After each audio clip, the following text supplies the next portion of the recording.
And I go, what is this? He goes, oh, it's Filipino martial arts. You're Filipino, right? And I go, yeah. Well, you have your own art. He's like, we do?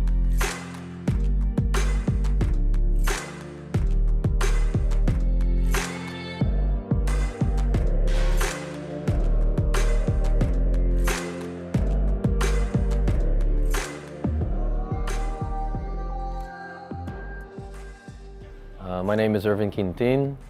I'm a dad, I'm a brother, a friend, and my occupation is martial arts instructor, owner and founder of Impact Martial Arts Academy.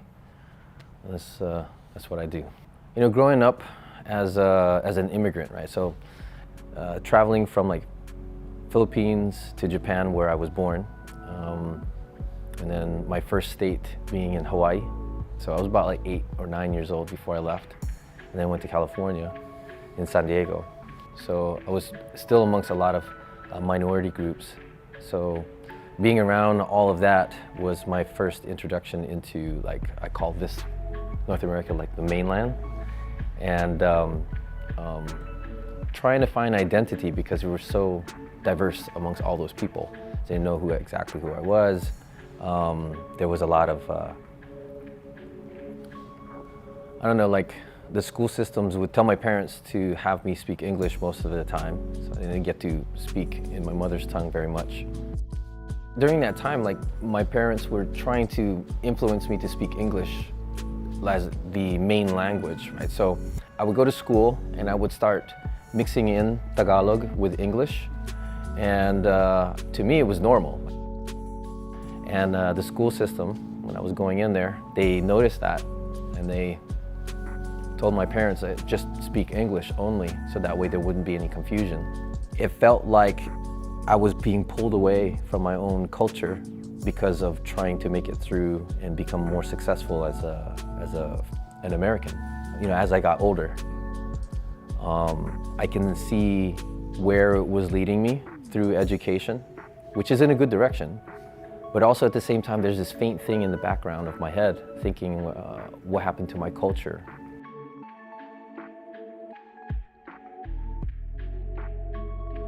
So the thing that really stuck out to me as far as like really knowing the heritage and the culture came when my son was born.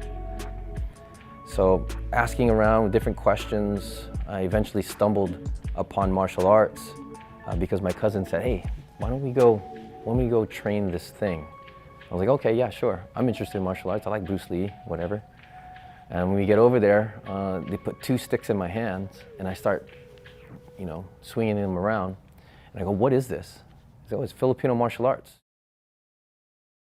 From a history perspective, I always was gravitated around World War II, where I learned about 1st Filipino Infantry, the Death March, and how the Japanese would come through during that time. And the relationship that the Filipinos started to develop with the Americans because of the Treaty of Versailles. And there's a big history thing in there, and I was captivated with that. There's this nice black and white photo. If you see them in their army uniform, you got like the half shell helmet, and they're all standing in parallel lines holding blades in front of each other. I was like, what's that? So I started connecting to that, and I was like, hey, that's the same thing that I'm learning right now. The more that I studied Filipino martial arts, the more I was able to connect to that portion of history. I can see how the relationship between history, culture, the thing that I was doing, Filipino martial arts, and I was going to put that all together and then hand that over to my kids. I know now how to pass this knowledge down through the art of Filipino martial arts, because that'll be a great anchor point to all the other things. I've met Dan Inosanto, who helped bring that to a more systematic approach. We'll do it by the numbers, like learning flashcards. And then after learning the flashcards, we take them and put them together like words, then sentences, and then find the way to express how you're feeling about that and the way that you'd like to move. And then eventually give some sort of sparring simulation to kind of see what your expression is and if there is practicality in what you're doing. Oh, that works, that doesn't work. Okay, it currently doesn't work because of missing understanding. Let's continue to train so that way I can really develop myself in the best way possible. A few of the benefits that you'll find in the art is obviously there's self-confidence that rises. Bit of fitness that is in there. You know, you've got not just physical fitness, there's mental fitness, and there's emotional fitness, which I think is very important now these days. The main one will be how you can walk into a room confidently